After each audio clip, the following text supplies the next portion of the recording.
ಏನು ಓದ್ದ? ಯಾರು ಬೇಕಾದವ್ರು ಬೇಕಾದವ್ರು ತಿಂದವ್ರಿಗೆ ಪುಗಿಸೆಟ್ಟೆ ಮುಂದೆ ಮೊಮ್ಮಕ್ಕಳ ಕಲೆ ವಸೂಲು ಮಾಡ್ತೀನಿ ಎತ್ಕೊಂಡು ಬೋರ್ಡ್ ಹಾಕ್ಯಾನ. ಇನ್ನೊಬ್ಬೇನಂದ ಈ ಹೋಟೆಲ್ಗೆ ನಮ್ಮ ಮೊಮ್ಮಕ್ಕಳಿಗೆ ಬರ್ತಾರ ಅಂದ. ಮೂರನೇದವ. ನಾಲ್ಕನೇದವ ಏನಂದ ಬಂದಾರ ಇವರೇ ನಮ್ಮ ಮೊಮ್ಮಕ್ಕಳದು, ಈ ಮೊಮ್ಮಕ್ಕಳಿಗೇನು ಗೊತ್ತು ನೋಡಿ ತಲೆಯಾಗಿ ಓಡ್ತಾವ ಪುಗಿಸೆಟ್ಟಿ ತಿಲ್ಲಕ್ಕೆ. ಹಾಂ ಹೌದ್ರಿ, ಇದೇ ಹೋಟೆಲ್ಗೆ ನಮ್ಮ ಮೊಮ್ಮಕ್ಕಳೇ ಬರ್ತಾರೆ, ಈ ಮೊಮ್ಮಕ್ಕಳಿಗೇನು ಗೊತ್ತಾ? ನಾಡ್ರಿ ಹಾಕ್ಯಾರ ಬೋರ್ಡ, ಹೋಗಿ ಉಂಡು ಬರೋಣ ತಿಳ್ಕೊಂಡು 4 ಬಂದ ಟೇಬಲ್ ಕೂತು. ಸ್ವತಃ ಪರಮಾತ್ಮನೇ ಯಾವ ಪಾರ್ವತಿನೇ ನೋಡಿ ಅಂದ ಕಣ್ಣೀರು ಹಾಕ್ಲಕತ್ತಾಳೆ. ಯಾಕೆ ಮಾತುಗಳನ್ನ ಹೇಳಕತ್ತೀನಿ ಎತ್ತುಕೊಂಡಂದ್ರೆ, ನೀವೇನು ಲಕ್ಷ್ಮಿ ಮೇಲೆ ಅಂದ ನಂಬಿಕೆ ಇಟ್ಟಿರಲ್ಲ, ಈ ಲಕ್ಷ್ಮಿ ನಮ್ಮನ್ನು ನೋಡಂಗಿಲ್ಲ ತಿಳ್ಕೊಳಕಂದ ಹೋಗ್ಬೇಡ್ರಿ ಏನ್ರಿ. ಅದಕ್ಕಾಗಿ ನಂದು ಹೇಳ್ತಾರೆ, ಬೆಳಗಿನ ಜಾವ ಯಾರು ಬ್ರಾಹ್ಮಿ ಮುಹೂರ್ತದೊಳಗಿಂದ ಎದ್ದು ಏನ್ರಿ ಇಡೀ ಮನೆಯೆಲ್ಲ ಕುಣದ ಸ್ವಚ್ಛ ಮಾಡಿ, ಯಾರ ಮನೆ ಮುಂದೆ ರಂಗೋಲಿ ಇರ್ತದಲ್ಲ, ಆ ರಂಗೋಲಿ ಯಾರ ಮನೆಗಿಂದ ಕಾಣ್ತದ ಆ ಮನೆಗಿಂದ ಲಕ್ಷ್ಮಿ ಬರ್ತಾಳ ಏನ್ರಿ. ಯಾರ ಮನೆ ಮುಂದೆ ಬೆಳಗಿನ ಜಾವದೊಳಗೆ ಏನ್ರಿ ರಂಗೋಲಿ ಯಾರ ಮನೆ ಮುಂದೆ ಕಾಣ್ತದ ಅವ್ರ ಮನೆಗಿಂದ ಲಕ್ಷ್ಮಿ ಬರ್ತಾ. ನಾವು ಏನು ಹೆಂಗದೀವಿ, ನಾವು ಏನದೀವಿ, ಇದು ಎಲ್ಲವನ್ನು ಕೂಡ ದೇವಾನು ದೇವತೆಗಳನ್ನ ನೋಡ್ಕೊತಂದಾರೆ. ಹಂಗೆ ಇಲ್ಲಿ ಮಡಿಯಮ್ಮ ಅಂದ ಎಟ್ರು ಮಟ್ಟಿಗೆ ಅಂದ ಭಕ್ತಿ ಆದಳ ತರೋದನ್ನು ಯಾರು ನೋಡ್ತಾರ ತಗೊಂಡು ಕೇಳಿದ್ರೆ ಪಾರ್ವತಿ ನೋಡ್ತಾಳೆ. ಸ್ವತಃ ಇವಳನ್ನ ಕಣ್ಣೀರು ಹಾಕ್ತಕ್ಕಂಥದ್ದು ನೋಡಿ ಸ್ವತಃ ಪಾರ್ವತಿನ ಕಣ್ಣೀರು ಹಾಕ್ಲಿಕ್ಕೆ ತಳಿ ಇವಳು ಬೇಡ್ಕೊಳ್ಳೋದು ನೋಡಿ. ಒಂದು ದಿವಸದಿಂದ ಪರಮಾತ್ಮನ ಹತ್ರವಾದ್ಲು ಪಾರ್ವತಿ. ಯಾವಾಗಿಂದ ಪಾರ್ವತಿ ಕೇಳ್ತಾಳೆ, ಪರಮಾತ್ಮ ನಿನ್ನ ಮನಸ್ಸಿಂದ ಎಷ್ಟು ಕಟಕದ ಅಂದ್ಲು ನೋಡಿ. ಪಾರ್ವತಿ ಕಣ್ಣೀರು ಹಾಕುವಂತ ಕೇಳ್ತಾಳೆ, ಪರಮಾತ್ಮ ನಿನ್ನ ಮನಸ್ಸನ್ನು ತಗೊಂಡು ಎಷ್ಟು ಕಟಕದ ತಗೊಂಡದಕ್ಕೆ ಕೇಳೋದು. ಯಾಕೆ ಪಾರ್ವತಿ ಎಂದ. ಅವಾಗಿಂದ ಪಾರ್ವತಿ ಅಂತಾಳೆ, ನೋಡಲಿ ಭೂಲೋಕದೊಳಗೆ ಒಬ್ಬ ಮಡಿಯಮ್ಮ ಹತ್ತುಕೊಂಡ ನಮ್ಮಂಥ ಹೆಣ್ಣು ಮಗಳು ಏನ್ರಿ ಕುಂತ್ರು ನಿನ್ನ ಧ್ಯಾನ, ನಿಂತರು ನಿನ್ನ ಧ್ಯಾನ, ದಾನ ಧರ್ಮ ಎಲ್ಲವನ್ನು ಕೂಡ ಮಾಡ್ಲಿಕ್ಕತ್ತಾಳೆ.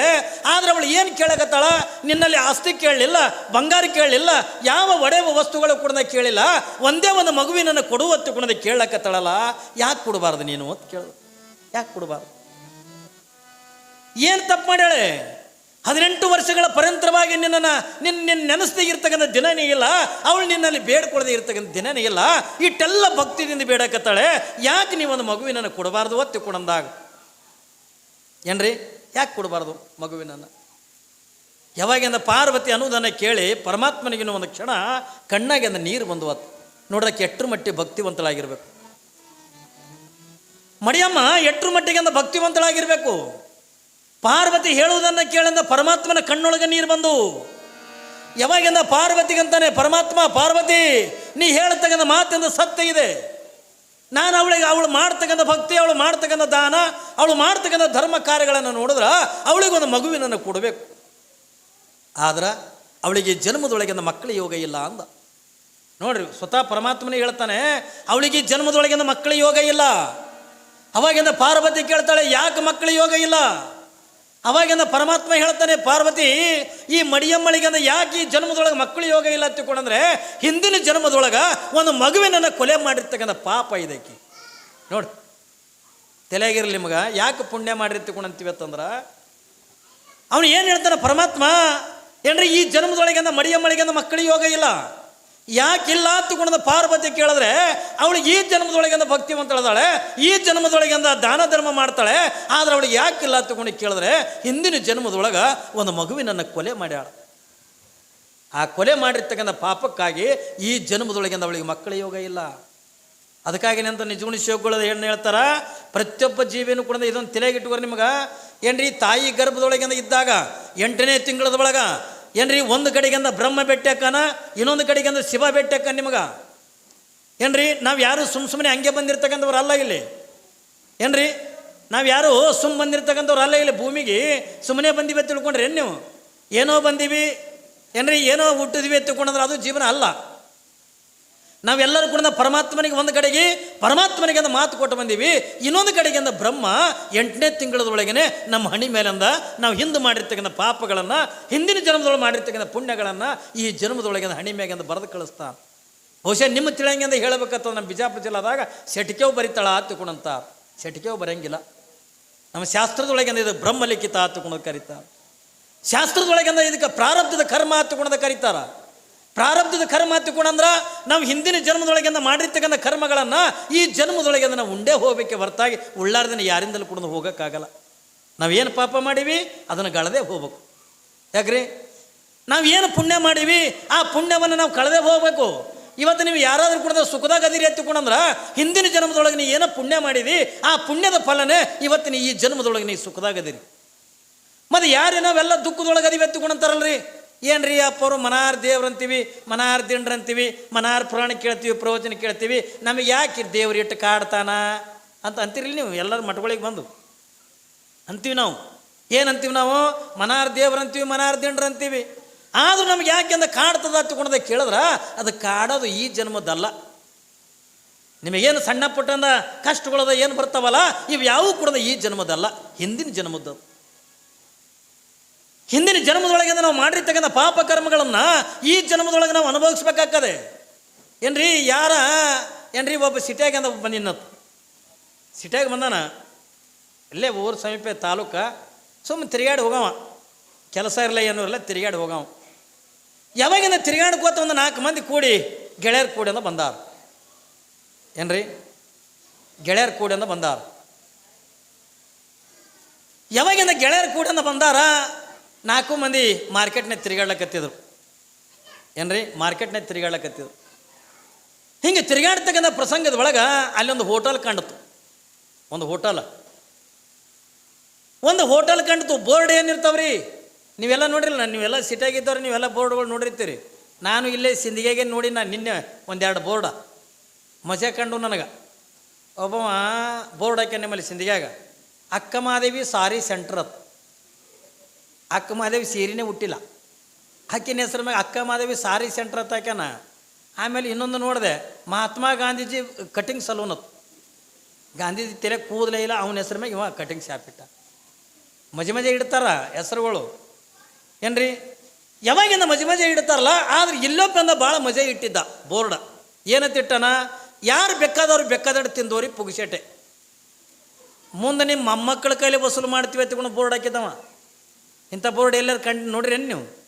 ಏನ್ರಿ ಇಂಥ ಬೋರ್ಡ್ ಎಲ್ಲರೂ ನೋಡ್ರಿ? ಯಾರು ಬೇಕಾದವ್ರು ತಿಂದೋರಿ ಪುಗಿಸೆಟ್ಟೆ, ಮುಂದೆ ನಿಮ್ಮ ಮೊಮ್ಮಕ್ಕಳ ಕೈಲಿ ವಸೂಲು ಮಾಡ್ತೀವಿ ಅಂತಕೊಂಡು ಬೋರ್ಡ್ ಹಾಕ್ಯಾರ. ಇವ್ರು 4 ಮಂದಿ ಊರಿಗೆ ವಾಚ್ಯಾಗಿದ್ದೆವು. ಏನ್ರಿ ಮನ್ಯಾಗ ಹೆಂಡ್ರಿ ಮಕ್ಕಳಿಗೆ ಬೇಡಾಗಿದ್ದಾವ. ಇವು ಅಂದ ಮಾರ್ಕೆಟ್ನಾಗ ಬಂದಾರ. ಇವ ಒಬ್ಬವ ಅಂದ ದೋಸ್ತಲ್ಲಿ ಬೋರ್ಡ್ ನೋಡು ಅಂದ. ಎರಡನೇದವ ಅಂದ ಓದ್ದ. ಏನು ಓದ್ದ? ಯಾರು ಬೇಕಾದವ್ರು ತಿಂದೋರಿ ಪುಗಿಸೆಟ್ಟೆ, ಮುಂದೆ ಮೊಮ್ಮಕ್ಕಳ ಕೈಲಿ ವಸೂಲು ಮಾಡ್ತೀನಿ ಎತ್ಕೊಂಡು ಬೋರ್ಡ್ ಹಾಕ್ಯಾನ. ಇನ್ನೊಬ್ಬ ಏನಂದ, ಈ ಹೋಟೆಲ್ಗೆ ನಮ್ಮ ಮೊಮ್ಮಕ್ಕಳಿಗೆ ಬರ್ತಾರ ಅಂದ. 3ನೇದವ. 4ನೇದವ ಏನಂದ, ಬಂದಾರ ಇವರೇ ನಮ್ಮ ಮೊಮ್ಮಕ್ಕಳದು, ಈ ಮೊಮ್ಮಕ್ಕಳಿಗೆ ಏನು ಗೊತ್ತ ನೋಡಿ ತಲೆ ಹಂಗೆ ಓಡ್ತಾವ ಪುಗಿಸೆಟ್ಟೆ ತಿಲ್ಲಕ್ಕೆ. ಹಾಂ ಹೌದ್ರಿ, ಇದೇ ಹೋಟೆಲ್ಗೆ ನಮ್ಮ ಮೊಮ್ಮಕ್ಕಳೇ ಬರ್ತಾರೆ, ಈ ಮೊಮ್ಮಕ್ಕಳಿಗೇನು ಗೊತ್ತಾ? ನಾಡ್ರಿ ಹಾಕ್ಯಾರ ಬೋರ್ಡ, ಹೋಗಿ ಉಂಡು ಬರ್ನ ತಿಳ್ಕೊಂಡು 4 ಬಂದು ಟೇಬಲ್ ಗುದ್ದದು ಕೂಡ ಸಪ್ಲೈಯರ್ ಬಂದ. ಏನು ಕೊಡಲಿ ಸರ್ ಅಂದ. ಏನೇನದ ನೋಡ್ರಿ, ಇಡ್ಲಿ ಇದೆ, ದೋಸೆ ಇದೆ, ಉತ್ತಪ್ಪಿದೆ, ಉಪ್ಪಿಟ್ಟಿದೆ, ಹಿಂಗೆಲ್ಲ ಥರದ್ದು ಹೇಳೋದು ಬಳಕ ಪುಗ್ಸೆಟ್ಟೆ ಅಲ್ಲ, ರೊಕ್ಕ ಇಲ್ಲ ರೂಪಾಯಿ ಇಲ್ಲ. ಮುಂದೆ ನಮ್ಮ ಮೊಮ್ಮಕ್ಕಳಿಗೆ ವಸೂಲು ಮಾಡ್ತಾರೆ. ಯಾವಾಗ ಇವ್ರು ಏನಂದ್ರೆ ಪುಗ್ಸೆಟ್ಟೆ ಅಂದಾಗ ನಿನ್ನ ಹೋಟೆಲ್ ಏನೇನು ಮಾಡಿದೆ ಎಲ್ಲ 4 ಪ್ಲೇಟ್ ತೊಗೊಂಬ. 4 ಪ್ಲೇಟ್ ತಂದಿಟ್ಟ. ಏಡು ತಿಂತದ್ರೆ ಮನುಷ್ಯ ಹಪ್ಪಿತನ ಮಾಡ್ತದ. ನೀಡು ಸುಳಾಗ ಏಡು ತಿಂತದ, ಹೊಟ್ಟೆ ಹಿಡ್ದಟ್ಟೆ ತಿನ್ಬೇಕಲ್ರಿ. ಸುಮ್ಮನೆ ಅಂದ ಏನ್ರಿ ಮಂದಿನ ನೋಡಿ ಅಂದ ನಾ ತಿನ್ನಕ್ಕೆ ಹೋದ್ರೆ ನನಗೆ ಹೆಂಗೆ ನಿಗಿತದೆ. ಆಯಿತು, ಎಲ್ಲ ಪ್ಲೇಟಿಂದ ಇಟಿ ಅಂತ ತಿಂದ್ರದಾಗ ಹೊಟ್ಟೆ ತುಂಬೋದು ಬಳಕೆ ಅಂದ ಖುಷಿ ಆಯ್ತು. ಯಾವಾಗಂದ ಮ್ಯಾಲೆ ಏನು ಕೊಡಲಿ ಸರ್ ಅಂದ. ಏನೇನದ? ಬೋರ್ಮಿಟ ಇದೆ, ಕಾಫಿ ಇದೆ, ಟೀ ಇದೆ, ಹಾರ್ಲಿಕ್ಸ್ ಇದೆ. ಇವ್ರ ಮನ್ಯಾಗ ದಿನ ಇದಕ್ಕೆ ಡಿಕಾಷನ್ನು ಕೊಡ್ತಿದ್ದಿಲ್ಲ. ಏನ್ರಿ ಡಿಕಾಷನ್ನು ಕೊಡ್ತಿದ್ದಿಲ್ಲ. ಆದ್ರೆ ಅಲ್ಲಿ ಹೋಟೆಲ್ದಾಗ ಅಂದರೆ ಎಲ್ಲರಿಗೆ ಬೋರ್ಮಿಟ ಅಂದು 4 ನಾಷ್ಟ ಮಾಡಿ ಬೋರ್ಮಿಟ ಕುಡಿದು ಬಳಕೆ ಅಂದ. ನೋಡ್ರಿ ಇವ್ರದ್ದು ಸೊಕ್ಕಲ್ಲನ್ರಿ ಮೈಯಂದು. ಅಲ್ಲಿ ಇಟ್ಟು ಬೋರ್ಮಿಟ ಕುಡಿದ ಸುಮ್ಮನೆ ಬರ್ಬೇಕಿಲ್ಲ. ಮ್ಯಾಲ ಕೋಲ್ಡ್ ಅನ್ನದ, ಕೋಲ್ಡ್ ನೋಡು ಬೋರ್ಮಿಟ ಸುಡೋದು ಕುಡ್ದಾವ. ಕೋಲ್ಡ್ ಏನದ? ಕೋಕೋ ಕೋಲಾ ಇದೆ, ಅದು ಏನೇನು ಇರ್ತಾವಲ್ರಿ ಅವು. ಏನ್ರಿ ಕೋಕೋ ಕೋಲಾ, ಮಿರಿಂಡಾ, ಥಮ್ಸಪ್ಪ ಹಿಂಗೆಲ್ಲ ಹೇಳ್ದ. ಎಲ್ಲರಿಗೆ ಕೋಕೋ ಕೋಲಾ ಕೊಡು. ಏನ್ರಿ ಬೋರ್ಮಿಟ ಕುಡಿದು ಮ್ಯಾಲೆ ಕೋಕೋ ಕೋಲಾ ಕುಡಿದು ಅಲ್ಲಿ ಟೇಬಲ್ ಮೇಲೆ ಸೋಪ್ ಇಟ್ಟಿದ್ದ. ಹಿಂಗೆ ಸೋಪ್ ಮನೆಗಾದ್ರೆ ಇಸಿ ಹಾಕೋತಿದ್ರು. ಹೋಟೆಲ್ ಪುಗಿಸೆಟ್ಟೆ ಇಟ್ಟು ಹಿಡ್ಕೊಂಡು ಅಂದ್ರೆ ಹಿಂಗೆ ಕೆಂಪು ಮಂಗೆಗಳು ಗಂಟೆಲ್ಲ ಬಾರಿ ಬೀಜ ಹಿಡ್ದಿರ್ತಾವಲ್ಲ, ಹಂಗೆ ಈಸು ಸೊಂಡಾಗಿ ಹಿಡ್ಕೊಂಡು ಎದ್ದು ನಡೆದಿದ್ದು. ನಡೆಯೋದ್ರಾಗಿಂದ ಸಪ್ಲೈಯರ್ ಬಂದ. ಯಾವಾಗಿಂದ ಸಪ್ಲೈಯರ್ ಬಂದಂದ ಬಿಲ್ ಕೊಟ್ಟ.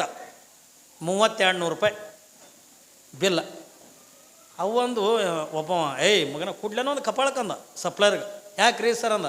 ಮಗನ ಬೋರ್ಡ್ ಏನಂತ ಹಾಕಿದಿ, ಯಾರು ಬೇಕಾದವ್ರು ತಿಂದವ್ರಿ ಪುಗ್ಸೆಟ್ಟೆ, ಮುಂದೆ ನಿಮ್ಮ ಮೊಮ್ಮಕ್ಕಳ ಕೈಲಿ ವಸೂಲು ಮಾಡ್ತಿಕೊಂಡು ಬೋರ್ಡ್ ಹಾಕಿದಿಲ್ಲ. ಹೌದು ಹಾಕ್ಯಾದ್ರಿ.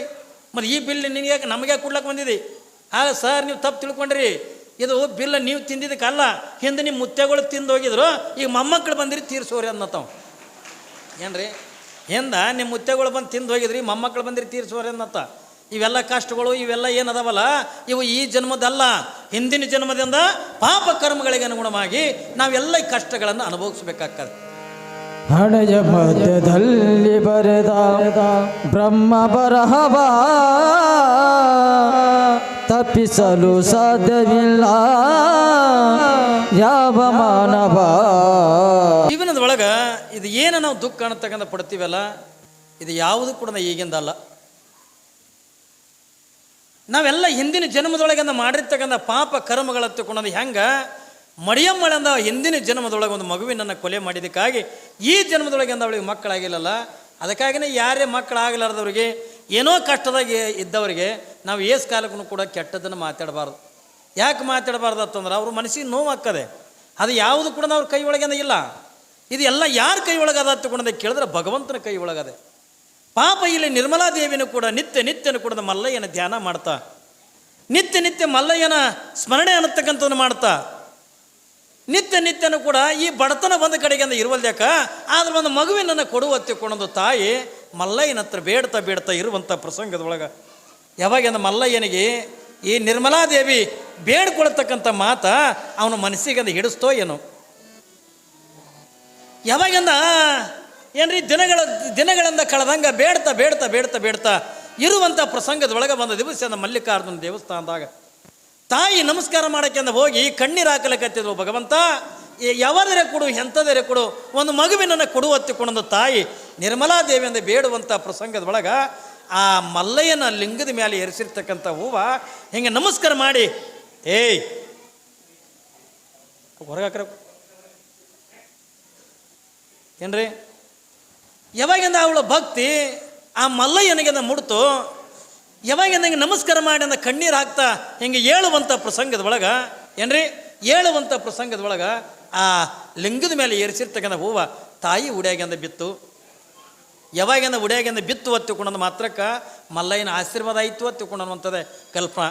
ಯಾವುದೇ ದೇವಸ್ಥಾನಕ್ಕೆ ಹೋಗ್ರಿ, ಯಾವುದೇ ಗುಡಿಗೆ ಹೋಗ್ರಿ ಏನ್ರಿ, ನಮಗೆ ದೇವ್ರುಗಳಿಂದ ಹೊರ ಕೊಡ್ತವ ಇಲ್ಲ ಅನ್ನೋದನ್ನು ನಾವು ತಿಳ್ಕೊಬೇಕಾಗಿತ್ತು ಅಂತಂದ್ರೆ ನಾವು ನಮಸ್ಕಾರ ಮಾಡಿದ ಹೇಳುವಂಥ ಪ್ರಸಂಗದೊಳಗೆ ಏನ್ರಿ, ಬಲಕರೆ ಹೂವು ಬೀಳ್ತದೆ, ಎಡಕರೆ ಹೂವು ಬೀಳ್ತದೆ, ನೇರವಾಗಿಂದ ನಮಸ್ಕಾರ ಮಾಡಿ ಬೇಡ ನಮ್ಮ ತಲೆ ಮ್ಯಾಗ ಕೂಡ ಒಂದೊಂದು ಪ್ರಸಂಗದಾಗಿಂದ ಹೂವುಗಳು ಬೀಳ್ತಿರ್ತಾವ.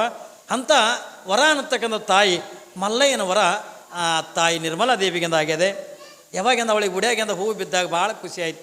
ಯಾಕಂದರೆ ಇದು ಬರೀ ಮಲ್ಲಯ್ಯ ಕೊಟ್ಟಿದ್ದಿಂದ ಹೂವು ಅಲ್ಲ, ಒಂದು ಮಗುವಿನನ್ನೇ ನನ್ನ ಉಡಿಯಾಗಿಂದ ಕೊಟ್ಟಾನ ಅನ್ನುವಂಥ ಭಾವನೆ ಇಟ್ಕೊಂಡು ಖುಷಿ ಒಳಗಿಂದ ತಾಯಿ ನಿರ್ಮಲಾದೇವಿಯಿಂದ ದಿನಕ್ಕಿಂದ ಹಿಂಗೆ ಜೀವನ ಕಳೀತಕ್ಕಂಥ ಪ್ರಸಂಗದೊಳಗೆ ಯಾವಾಗಿಂದ ತಾಯಿ ಗರ್ಭಿಣಿ ಹಾಕ್ಕಾಳೆ. ನಿರ್ಮಲಾದೇವಿ ತಿಂಗಳಾಯ್ತು, 3 ತಿಂಗಳಾಯ್ತು, 4 ತಿಂಗಳಾಯ್ತು. ಯಾವಾಗಿಂದ 3-4 ತಿಂಗಳ ಕಾಲಿಂದ ಗತಿಸಿರ್ತಕ್ಕಂಥ ಪ್ರಸಂಗದೊಳಗೆ ಆಶ್ಚರ್ಯ ಏನು ಹೊತ್ತುಕೊಂಡದ ಕೇಳಿದ್ರೆ ನಿಮಗೆಲ್ಲ ತಾಯಂದ್ರಿಗೆ ಕೂಡ ಬಯಕೆಗಳು ಕಾಡ್ತಾವೆ ಏನ್ರಿ. ನಮ್ಮ ಬಿಜಾಪುರ ಜಿಲ್ಲೆದಾಗ ಬಂಕಿ ಅಂತಾರೆ, ಹೌದಲ್ರಿ? ಆ ಕಡೆ ಎಲ್ಲ ಬಯಕೆ ಎತ್ತಿಕೊಂಡಂದ್ರೆ ಆಸೆ. ಬಂಕಿ ಅಂದ್ರೇನು, ಬಯಕೆ ಅಂದ್ರೆ ಎರಡೂ ಒಂದೇ. ಆದ್ದರಿಂದ ಆಸೆನೇ ಅದರ ಮೂಲ ಅರ್ಥ. ಎದ್ರ ಆಸೆ? ಅದನ್ನು ತಿನ್ಬೇಕು, ಇದನ್ನು ಉಣ್ಬೇಕು, ಹೀಗೆಲ್ಲ ಆಸೆಗಳು ಇರ್ತವೆ. ನಮಗೆಲ್ಲ ತಿನ್ಬೇಕು ಉಣ್ಬೇಕು ಅನ್ನುವಂಥ ಆಸೆ ಇದ್ರೆ, ಆದ್ರೆ ಅವತ್ತಿನ ದಿನಮಾನದೊಳಗೆ ಅಂದ್ರೆ ನಿರ್ಮಲಾ ದೇವಿಗೆ ಒಳ್ಳೆಯದನ್ನು ತಿನ್ನಬೇಕು, ಒಳ್ಳೆಯದನ್ನು ಉಣ್ಬೇಕು ಅನ್ನುವಂಥ ಆಸೆ ಅವಳಿಗೆ ಅಂದ ಆಗಲಿಲ್ಲ. ಆದ್ರೆ ಆಸೆ ಎಂಥದ್ದು ಒತ್ತಿಕೊಂಡದ ಕೇಳಿದ್ರೆ ಕೊರಳು ತುಂಬ ರುದ್ರಾಕ್ಷಿ ಮಾಲೆಗಳನ್ನು ಹಾಕೋಬೇಕು, ಹಣೆ ತುಂಬ ವಿಭೂತಿ ಧರಿಸ್ಕೋಬೇಕು. ಅವರು ರೆಡ್ಡಿ ಮನೆತನದೊಳಗೆ ಇದ್ರೂ ಕೂಡ ಅವರು ವೀರಶೈವ ಲಿಂಗಾಯತರು. ಕಲ್ಪನೆ ಇರಲಿ ಮಗ ಏನ್ರಿ, ಅವತ್ತಿನ ದಿನಮಾನದೊಳಗೆ ಅಂದ್ರೆ ವೀರಶೈವ ಲಿಂಗಾಯತರು. ಈ ಕಡೆ ಯಾವ ರೆಡ್ಡಿ ಮನೆತನ ಇದ್ರೂ ಅವರೆಲ್ಲ ಲಿಂಗಾಯತ್ರೆ. ಈಗ ನಮ್ಮಲ್ಲಿ ಕನ್ನೊಳ್ಳಿ ಒಳಗೆ ಅದಾರ ಏನ್ರಿ, ನಮ್ಮಲ್ಲೆಲ್ಲ ರೆಡ್ಡಿ ಮಂದಿ ಅದ, ಅವರೆಲ್ಲರೂ ಕೂಡ ವೀರಶೈವ ಲಿಂಗಾಯತ್ರೆ. ಅವತ್ತಿನ ದಿನಮಾನದೊಳಗೆ ಅಂದ ಏನ್ರಿ, ಮಲ್ಲಮ್ಮನ ಹುಟ್ಟಿರ್ತಕ್ಕಂಥ ಮನೆತನ ಏನೈತಲ್ಲ ಆ ರೆಡ್ಡಿ, ಅದನ್ನು ಕೂಡ ರೆಡ್ಡಿ ಮನೆತನ ನಿಜ, ಆದ್ರಿಂದ ವೀರಶೈವ ಲಿಂಗಾಯತರು ಅವ್ರು ಯಾವತ್ತೂ ಕೂಡ ಕೊರಳಾಗಿಂದ ಲಿಂಗ ಅಂತಕ್ಕಂಥ ಕಟ್ಟಿಕೊಂಡು ನಿತ್ಯ ಲಿಂಗ ಪೂಜೆ ಇರಲಾರ್ದಿನ ಬದುಕೇ ಕಳೀತಿದ್ದಿಲ್ಲ. ಅಂಥ ಮನೆತನದೊಳಗೆ ಅವಳಿಗೆ ಏನು ಆಸೆ ಆಗ್ಲಕತ್ತದ? ತಿನ್ಬೇಕನ್ನುವಂಥ ಆಸೆ ಇಲ್ಲ, ಉಣ್ಬೇಕನ್ನುವಂಥ ಆಸೆ ಇಲ್ಲ. ಆದ್ರೆ ಪಾಪ ನಿರ್ಮಲಾ ದೇವಿಗೆ ಅಂದ ಆಸೆ ಏನು ಹೊತ್ತುಕೊಂಡು ಕೇಳಿದ್ರೆ ಏನ್ರಿ, ಬರೀ ಕೊರಳು ತುಂಬ ರುದ್ರಾಕ್ಷಿ ಹಾಕೋಬೇಕು, ಹಣಿ ತುಂಬ ವಿಭೂತಿ ಹಚ್ಕೋಬೇಕು, ನಿತ್ಯ ಅಂದ ಹೆಚ್ಚೆಚ್ಚಿಗೆ ಅಂದ ಲಿಂಗ ಪೂಜೆ ಮಾಡ್ಕೋಬೇಕು, ಮಲ್ಲಯ್ಯನ ಧ್ಯಾನ ಮಾಡಬೇಕು. ಬರೀ ಇದನ್ನು ಬಿಟ್ಟು ಅಂದ ಯಾವ ಆಸೆನೂ ಕೂಡ ಇಲ್ಲ. ಎಲ್ಲರ ಪ್ರವಚನ ನಡೀತಿತ್ತು ಅಂದರೆ ಕೇಳಬೇಕು, ಒಳ್ಳೆ ಗ್ರಂಥಗಳನ್ನು ಓದಬೇಕು, ಶರಣ ಸಂತ ಮಹಾತ್ಮರಿಗೆ ಅಂದ ಭೇಟಿ ಆಗಬೇಕು ಅನ್ನುವಂಥ ಬಯಕೆ ತಾಯಿ ನಿರ್ಮಲಾದೇವಿಗೆ ಅಂತ ಕಾಡ್ತಿದ್ದವು. ನೋಡ್ರಿ ಅವ್ರಿಗೆ ಎಂಥ ಬಯಕೆ. ನಮಗೆ ಕಾಡ್ತಕ್ಕಂಥ ಬೇಕೇ ಬೇರೆ. ನಮ್ಮ ಕಡೆ ತಾಯಂದ್ರಿಗೆ, ನಮ್ಮ ಕಡೆ ಎಲ್ಲ ಹೊಲ್ದಾನೆ ಎರಿ ಮಣ್ಣು. ಯಾಕ್ರಿ ಎರಿ ಮಣ್ಣು ತಿನ್ನೋ ಬಯಕೆ ನಮಗೆ. ಎಷ್ಟೋ ಮಂದಿ ಇದ್ಲಿ ತಿತ್ತಾರ, ಒಲೆಯನ್ನು ಕೂಳು ತಿತ್ತಾರ. ಏನ್ರಿ ಈ ಆಸೆಗಳೇ ಬೇರೆ, ಶರಣರಿಗೆ ಆಗ್ತಕ್ಕಂಥ ಆಸೆಗಳೇ ಬೇರೆ. ಅವತ್ತಿನ ದಿನಮಾನದೊಳಗಂದ ನಿರ್ಮಲಾದೇವಿಗೆ ಇವೆಲ್ಲ ಭಕ್ತಿ ಪ್ರಧಾನವಾಗಿರ್ತಕ್ಕಂಥ ಆಸೆಗಳನ್ನು ಆ ತಾಯಿ ತನ್ನ ಬಡತನದ ಜೀವನದೊಳಗೂ ಕೂಡ, ಯಾಕಂದ್ರೆ ಮನೆಗೆ ಅಂತ ಉಣ್ಣಾಕೆಂದ ಏನೂ ಇರ್ತಿದ್ದಿಲ್ಲ ತಿಳ್ಕೊಂಡಾಗ ಏನು ಒಳ್ಳೆಯದನ್ನು ತಿನ್ಬೇಕತ್ತನ್ನೋಂಥ ಬಯಕೆ ಪಟ್ರ ಆ ಮನೆತನದಾಗ ಅವಳಿಗೆ ಏನೂ ಸಿಗ್ತಿದ್ದಿಲ್ಲ. ಯಾವಾಗ ತಾಯಿ ಈ ರುದ್ರಾಕ್ಷಿ ಮಾಲೆಗಳನ್ನು, ಹಣಿಮೇಲದ ವಿಭೂತಿಯನ್ನು, ಶರಣ ಸಂತರ ದರ್ಶನವನ್ನು, ಧರ್ಮ ಗ್ರಂಥಗಳನ್ನು ಇದನ್ನೆಲ್ಲ ಓದಬೇಕು ಅನ್ನುವಂಥ ಬಯಕೆ ತಾಯಿ ನಿರ್ಮಲಾದೇವಿಗಿಂದ ಕಾಡ್ತದೆ. 8 ತಿಂಗಳಾಯಿತು. ಯಾವಾಗಿಂದ 9 ತಿಂಗಳಾಯಿತು. ಯಾವಾಗಿಂದ 8 ತಿಂಗಳು ಆಗಿರ್ತಕ್ಕಂಥ ಪ್ರಸಂಗದೊಳಗೆ ನಮ್ಮ ವೀರಶೈವ ಲಿಂಗಾಯತ ಧರ್ಮದ ಪದ್ಧತಿಗೆ ಅನುಗುಣವಾಗಿ ನೋಡ್ರಿ, ಇದು ಈಗಿಂದ ಅಲ್ಲ, ಕಲ್ಪನೆ ಇರಲಿ ನಿಮಗೆ. 12ನೇ ಶತಮಾನಕ್ಕಿಂತ ಪೂರ್ವದೊಳಗೆ ಇದು ನಡೆದಿರ್ತಕ್ಕಂಥ ಘಟನೆ. ಯಾವಾಗ ಬಸವಣ್ಣವ್ರಕ್ಕಿಂತ ಪೂರ್ವದೊಳಗೆ ನೋಡ್ರಿ, ಅವಾಗ ಸದಕಂದ ವೀರಶೈವ ಲಿಂಗಾಯತ ಧರ್ಮ ಅಂತಕ್ಕಂಥ ಇತ್ತು ಅನ್ನೋದಕ್ಕೆ ಕಾರಣ ಏನೋ ಇವತ್ತು ನಾವು ಪುರಾಣ ಓದಿ ಅಂದ್ರೆ ನಾವು ತಿಳ್ಕೊಬೇಕಾಗಿದೆ. ಯಾಕೆ ಇತ್ತು ಅನ್ನೋದಕ್ಕೆ ನಿಮಗೆ ಮಾತು ಹೇಳ್ತೇನೆ ಎತ್ತಿಕೊಂಡದಕ್ಕೆ ಕೇಳಿದ್ರೆ, ಅವತ್ತಿನ ದಿನಮಾನದೊಳಗೆ ನಿರ್ಮಲಾದೇವಿ ತಮ್ಮ ಮನೆ ಗುರುಗಳನ್ನು ಮನೆಗೆಂದ ಕರೆಸಿ ತಾನು 8 ತಿಂಗಳ ಗರ್ಭಕ್ಕೆ ಲಿಂಗಧಾರಣ ಮಾಡಿಸ್ತಾರೆ, ಲಿಂಗ ಕಟ್ಟಿಸ್ತಾರೆ. ಯಾಕೆ ಇದು ನಮ್ಮ ವೀರಶೈವ ಲಿಂಗಾಯತ ಧರ್ಮದೊಳಗೆ ಇದೊಂದು ಪದ್ಧತಿ ಅದೇ. ಏನು ಪದ್ಧತಿ? ಭಾಳ ಮಂದಿ ಒಂದು ಕಲ್ಪನಾ ಕೊಡ್ತೀನಿ ನಾನು ನಿಮಗೆ. ಯಾರು ವೀರಶೈವ ಲಿಂಗಾಯತ ಧರ್ಮದೊಳಗಿಂದ ಹುಟ್ಟ್ಯಾರೋ, ಯಾರು 8ನೇ ತಿಂಗಳಿಗಿಂದ ಗರ್ಭಕ್ಕಿಂದ ಲಿಂಗಧಾರಣೆ ಅಂತಕ್ಕಂಥ ಮಾಡ್ಯಾರೋ, ಅಂಥ ಗರ್ಭದೊಳಗೆ ಯಾರು ಹುಟ್ಟ್ಯಾರಲ್ಲ ಅವರೆಲ್ಲರೂ ಕೂಡ ಲಿಂಗೋದ್ಭವಿಗಳೇ. ಕಲ್ಪನೆ ಇರಲಿ, ಬರೀ ರೇಣುಕಾಚಾರ್ಯ ಹುಟ್ಟ್ಯಾರ ತಿಳ್ಕೊಳಕ್ಕೆ ಹೋಗ್ಬೇಡ್ರಿ. ನಾವೆಲ್ಲರೂ ಕೂಡ ಲಿಂಗೋದ್ಭವಿಗಳೇ. ಯಾಕೆ ಹೆಂಗೆ ಲಿಂಗೋದ್ಭವಿಗಳು ಎತ್ತುಕೊಂಡ್ರೆ 8ನೇ ತಿಂಗಳಿಗಿಂದ ಆ ತಾಯಿಯ ಗರ್ಭಕ್ಕಿಂದ ಲಿಂಗ ಧಾರಣೆ ಆದ ಬಳಿಕ ಅದು ಮಾಂಸ ರಕ್ತದಿಂದ ಕೂಡಿರ್ತಕ್ಕಂಥ ಗರ್ಭಕ್ಕಿಂದ ಬೆಳೆಯಂಗಿಲ್ಲ. ಇಡೀ ಅವಳ ಗರ್ಭಕ್ಕಿಂದ ಲಿಂಗ ಧಾರಣೆ ಆದ ಬಳಿಕ ಇಡೀ ಗರ್ಭವೆಲ್ಲವೂ ಕೂಡ ಲಿಂಗಮಯವಾಗಿ ಬಿಡ್ತದೆ. ಅಂಥ ಯಾವ ಗರ್ಭದೊಳಗೆಂದ ಹುಟ್ಟಿರ್ತಕ್ಕಂಥವ್ರು ನಾವು, ಅಂಥ ಲಿಂಗದೊಳಗೆಂದ ಹುಟ್ಟಿರ್ತಕ್ಕಂಥವ್ರು ನಾವು ಲಿಂಗಾಯತರಾಕ್ತೀವಿ, ವೀರಶೈವ ಲಿಂಗಾಯತರಿಂದ ಹಾಕ್ತೀವಿ. ಎಲ್ಲದೇನಂದ್ರೆ ಸುಮ್ಮನೆ ಹಾಕಕ್ಕೆ ಬರೋಂಗಿಲ್ಲ. ನಾವೆಲ್ಲರೂ ಕೂಡ ಲಿಂಗೋದ್ಭವಿಗಳೇ. ಆದರೆ ಅರ್ಥ ಮಾಡ್ಕೋಬೇಕಾಗ್ತದೆ, 8 ತಿಂಗಳಿಗೆಂದ ಕಡ್ಡಾಯವಾಗಿ ಪದ್ಧತಿ. ನೀವೆಲ್ಲ ತಾಯಂದ್ರೆ ಏನು ಮಾಡ್ಬೇಕಂತಂದ್ರೆ, ಯಾರು ಗರ್ಭಿಣಿ ಇರ್ತಾರಲ್ಲ 8ನೇ ತಿಂಗಳಿಗೆ ಆ ತಾಯಿ ಗರ್ಭಕ್ಕಿಂದ ಲಿಂಗಧಾರಣೆ ಮಾಡಬೇಕು. ಒಂದು ಸಾರಿ ಲಿಂಗಧಾರಣೆ ಆಯಿತು ಅಂತಂದಾಗ ಆ ಮನೆಗಿಂದ ಮೈಲಿಗೆಲ್ಲ ಮುಡ್ಚೇಟಿಲ್ಲ, ಯಾವುದನ್ನು ಕೂಡ ಇಲ್ಲ. ಮುಂದೆ 5 ಸೆತ್ತುಕೊಂಡು ಮಾಡ್ತಿರಲ್ಲ, ಹುಟ್ಟದ ಬಳಕ 5 ಸೆತ್ತುಕೊಂಡು ಮಾಡಿ ಗರ್ಭಕ್ಕೆ ಕಟ್ಟಿರ್ತಕ್ಕಂಥ ಲಿಂಗನೇ ಅದನ್ನು ವೈದ್ಯಂದ ಕೂಸಿನ ಕೊಳ್ಳಗಂದ ಕಟ್ತಾರೆ. 5 ಸೆತ್ತುಗಳು ಮಾಡಿ ನೀವೆಲ್ಲ ಮನ್ಯಾಗ ಕೌದಿ ಕುಂಚುಡಿ ಎಲ್ಲ ತೊಳೆದು 5 ಸೆತ್ತುಕೊಂಡು ಮಾಡಿ ಅದು ಗರ್ಭಕ್ಕೆ ಕಟ್ಟಿರ್ತಕ್ಕಂಥ ಲಿಂಗವನ್ನೇ ಆ ಮಗುವಿನ ಕೊರಳಾಗಿಂದ ಕಟ್ತಿರಲ್ಲ, ಅದೇ 5 ಮುಂದೆ ಅದೇ ಮಗುವಿಂದ 8 ವರ್ಷದಾಯ್ತು ಹೊತ್ತಿಕೊಂಡ್ರೆ ಒಬ್ಬ ಪಟ್ಟಿದ್ದೇವ್ರ ಕಡೆಯಿಂದ ಆ ಮಗುವಿಗಿಂದ ಲಿಂಗ ದೀಕ್ಷೆ ಮಾಡಿದಾಗ ಅವಾಗ ನಾವು ಲಿಂಗಾಯತರಾಕ್ತೀವಿ, ವೀರಶೈವರಾಕ್ತೀವಿ. ಇಲ್ಲದೇ ಇದ್ರೆ ಆಗಕ್ಕಾಗಂಗಿಲ್ಲ. ಹಂಗೆ ಇಲ್ಲಿ ನಿರ್ಮಲಾದೇವಿ ಗರ್ಭಕ್ಕಿಂದ ಲಿಂಗ ಧಾರಣೆ ಅಂತ ತೆಗೆದು ಮಾಡ್ತಾರೆ. ಯಾವಾಗಿಂದ ಕುಂತರು ಮಲ್ಲಯ್ಯನ ಧ್ಯಾನ, ನಿಂತರು ಮಲ್ಲಯ್ಯನ ಧ್ಯಾನ, ಹೀಗೆಲ್ಲ ಮಾಡ್ತಾ ಮಾಡ್ತಾ ಇರುವಂಥ ಪ್ರಸಂಗದೊಳಗೆ ಯಾವಾಗ 9 ತಿಂಗಳ 9 ದಿನಗಳಂತಕ್ಕಂಥ ತುಂಬುತ್ತವೆ. ಒಂದು ದಿವಸದಿಂದ ಬೆಳಗಿನ ಜಾವ, ಸೋಮವಾರ ದಿವಸ ಬೆಳಗಿನ ಜಾವ 6 ಗಂಟೆ ಸಮಯಕ್ಕೆ ತಾಯಿ ನಿರ್ಮಲಾದೇವಿ ನಿತ್ಯ ತಾನು ಹೆಂಗೆ ಪದ್ಧತಿಗೆ ಅನುಗುಣವಾಗಿ ಯಾವಾಗಿಂದ ಹೇಳ್ತಿದ್ಲಲ್ಲ, ಹಂಗೆ ಬೆಳಗಿನ ಜಾವದ 6 ಗಂಟೆ ಸಮಯದೊಳಗೆ ಬ್ರಾಹ್ಮಿ ಮುಹೂರ್ತದೊಳಗೆ ಅದೇ ತಾನೇ ಋಷಿಗಳು, ಸಾಧು ಸನ್ಯಾಸಿಗಳು ಅದೇ ತಾನೇ ಎದ್ದಿಂದ ಭಗವಂತನ ಧ್ಯಾನ ಮಾಡ್ತಿದ್ರು. ಗುಡದೊಳಗೆಲ್ಲ ತಪಸ್ಸನ್ನು ಆಚರಣೆ ಮಾಡ್ತಿದ್ರು. ಅಂಥ ಯಾವ ಬ್ರಾಹ್ಮಿ ಮುಹೂರ್ತದೊಳಗೆ ಯಾವಾಗಿಂದ ತಾಯಿ ನಿರ್ಮಲಾದೇವಿ 6 ಗಂಟೆ ಸಮಯಕ್ಕೆ ಎದ್ದಾಳೆ. ಅದೇ ತಾನೇ ಹಕ್ಕಿ ಪಕ್ಷಿಗಳೆಲ್ಲ ಹಿಂಗೆ ಎದ್ದಂದು ಚಿಲಿಪಿಲಿ ನಾದ ಮಾಡಕತ್ತೇವ. ಹಿಂಗೆ ಮಾಡುವಂಥ ಪ್ರಸಂಗದೊಳಗೆ ದಿನ ಹೇಳುವಂಗ ಯಾವಾಗಿಂದ ನಿರ್ಮಲಾದೇವಿಯಿಂದ ಎದ್ದಾಳೋ, ಎದ್ದು ನೋಡ್ತಾಳೆ. ಅವಳಿಗೆ ನೋವಿಲ್ಲ, ಯಾವ ಹೆರಿಗೆ ನೋವಿಲ್ಲ, ಯಾವುದೂ ಕೂಡ ಇಲ್ಲ ತಾಯಿ, ಯಾವುದು ಕೂಡ ಅವಳಿಗೆ ಹೆರಿಗೆ ಆಗಿದ್ದೇ ಗೊತ್ತಿಲ್ಲ. ಎದ್ದು ನೋಡ್ತಾಳ, ಒಂದು ಹೆಣ್ಣು ಮಗುವಿಗೆ ಒಂದು ಜನ್ಮ ಕೊಟ್ಟಿರ್ತಾಳೆ. ಶಿವಸಾಂಬಜೈ ನಮ ಪಾರ್ವತೇ ಶಿವ ಹರ ಹರ. ಹೇಮರೆಡ್ಡಿ ಮಲ್ಲಮ್ಮ ತಾಯಿ ಮಾತಾಕಿ ಜಯಮಂಗಲಂ ಜಯ ನಮ ಪಾರ್ವತೇ ಶಿವ ಹರ ಹರ. ಯಾವಾಗಿಂದ ಒಂದು ಮಗುವಿಗೆ ಅಂದ್ರೆ ಜನ್ಮ ಅಂತಕ್ಕಂಥ ಕೊಡ್ತಾಳೆ ತಾಯಿ. ಮನೆಯಾಗಿನವ್ರು ಎಲ್ಲರಿಗೂ ಕೂಡ ಖುಷಿ ನೋಡ್ರಿ. ಅದೇ ಒಂದು ಮಗ ಹುಟ್ಟ್ಯದ, ಮೊದಲು ಬಡತನ ಚಿಂತೆ ಮಾಡ್ತಿದ್ರು. ಏನ್ರಿ ಹೊಟ್ಟೆಗೆ ಏನು ಉಣ್ಬೇಕು, ಏನು ಉಡ್ಬೇಕು ಅಂತಕೊಂಡು ಚಿಂತೆ ಮಾಡ್ತಿದ್ರಲ್ಲ, ಅದೇ ಬಡತನ ಮನೆತಂದಾಗನೇ ಯಾವಾಗಿಂದ ಈ ಕೂಸು ಹುಟ್ಟಿ ಬತ್ತಲ್ಲ, ಮನೆಯವ್ರಿಗೆಲ್ಲ ಅದು ಹಸಿವಿಂದ ಅರಿವೇ ಹೋಗಿಬಿಡ್ತು. ಒಳ್ಳೆ ಬಟ್ಟೆ ಉಡ್ಬೇಕನ್ನುವಂಥದ್ದಿಲ್ಲ, ಕೂಸಿನ ಮುಖ ನೋಡಿದ್ರೆ ಸಾಕು ಅಷ್ಟು ಆನಂದ ಆಗಿಬಿಡ್ತು. ಆ ಖುಷಿ ಒಳಗಿಂದ ಜೀವನ ಅಂತಕ್ಕಂಥ ಕಳಿತಾರೆ ಪುಣ್ಯಾತ್ಮರೇ. ಯಾವಾಗಿಂದ ಕೂಸು ಹುಟ್ಟಿ 5 ದಿವಸ ಆಯಿತು, ಅದಕ್ಕೆ 5 ಸೇತುಕೊಂಡು ಮಾಡ್ತಾರೆ. ಇಲ್ಲಿ ನಮ್ಮ ಸಿಂದಗಿ ಸ್ವಾಮಿಗಳು ಅವರು 5 ಸೆಂಟ್ ತಗೊಂಡು ಮಾಡ್ತಾರೆ. ಅದಾದ ನಂತರ 11ನೇ ದಿವಸಕ್ಕೆ ತೊಟ್ಟಲ ಕಾರ್ಯಕ್ರಮ ಅಂತ ನೋಡ್ರಿ. ನಾವೆಲ್ಲ ತಾಯಂದ್ರೆ ಇಡೀ ಸಿಂದಗಿ ಪಟ್ಟಣ ತಾಯಂದರು ಅವರೆಲ್ಲ ಕೂಡಿ ತೊಟ್ಲ ಅಂತ ತಗೊಂಡು ಎಷ್ಟು ಶೃಂಗಾರ ಮಾಡ್ಯಾರೆ ಏನ್ರಿ. ಅವರೆಲ್ಲ ಎಷ್ಟು ಶೃಂಗಾರ ಮಾಡ್ಯಾರ. ಏಸು ಮಂದಿ ಆಗ್ಯಾರ ತೊಟ್ಲ ಕೆಳಗೆ? ಒಬ್ಬರೇ ಅನ್ರಿ? ಹಾಂ ಅದಾರಲ್ರಿ. ಹಾಂ ಇಲ್ಲೆಲ್ಲ ತೊಟ್ಟಲ ಕೆಳಗಂದ ಮಲ್ಲಮ್ಮ ತಾಯಿಯ ಮಕ್ಕಳು ಯಾವ ತಾಯಿಯಾಗಿ ಭಾಳಷ್ಟು ಜನ ತಾಯಂದರು ತೊಟ್ಟಲ ಕೆಳಗಂದ ಕುಂದ್ರಾಕ ಹೆಸರುಗಳನ್ನು ಬರೆಸಿದ್ದಾರೆ. ಅವರೆಲ್ಲರೂ ಕೂಡ ವಿಚಾರ ಮಾಡಬೇಕು. ಇವತ್ತು ಮಲ್ಲಮ್ಮ ತಾಯಿಯ ಏನ್ರಿ ತೊಟ್ಟಲ ಕೆಳಗಿಂದ ಕುಂತು ಮಲ್ಲಮ್ಮನ ತಾಯಿಯಾಗಿ ನೀವೇನು ಉಡಿ ತುಂಬಿಸ್ಕೋತೀರಲ್ಲ, ವರ್ಷ ತುಂಬುದ್ರೊಳಗಾಗಿ ನಿಮ್ಮೆಲ್ಲರ ಉಡ್ಯಾಗ ಸಾಕ್ಷಾತಕ್ಕೆ ಹೇಮರೆಡ್ಡಿ ಮಲ್ಲಮ್ಮನೇ ಹುಟ್ಟಿ ಬರ್ತಾಳತ್ತ ಅನ್ನೋದನ್ನು ನಾವು ಯಾರೂ ಕೂಡ ಮರಿಬಾರ್ದು. ಆ ಜಗನ್ಮಾತೆ ಮಹಾಲಕ್ಷ್ಮಿನೇ ಹುಟ್ಟಿ ಬರ್ತಾಳತ್ತ ಅನ್ನೋದನ್ನು ನಾವು ಯಾರೂ ಕೂಡ ಮರಿಬಾರ್ದು ಪುಣ್ಯಾತ್ಮರೇ.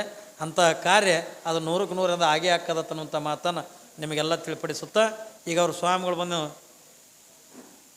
ಇಲ್ಲಿ